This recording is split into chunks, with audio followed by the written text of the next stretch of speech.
So Caleb was working on an AC compressor, and he leaned on something or moved something, and the nipple broke off this little dongler here. So I'm teaching him my tricks here to drill out the nipple, and then use a 1/4-20 tap, and then make up your hose barb apparatus however you can. And this is just some spare crap that we had laying in the box, because guess what we couldn't get until tomorrow? Welcome to Meineke Cinnaminson. Oh, you want brake pads for your 2010 Camaro? Oh, that'll be in next week, right? It's just ridiculous here in South Jersey. Ridiculous. So now he's using our favorite Right Stuff Black, my favorite gasket maker. And then, I don't know if you can see that, but there's threads in there now.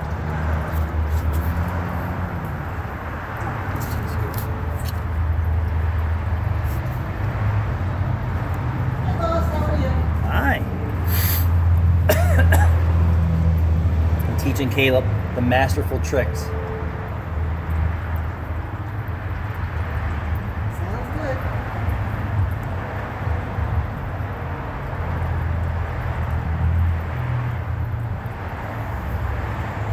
And your money, bam.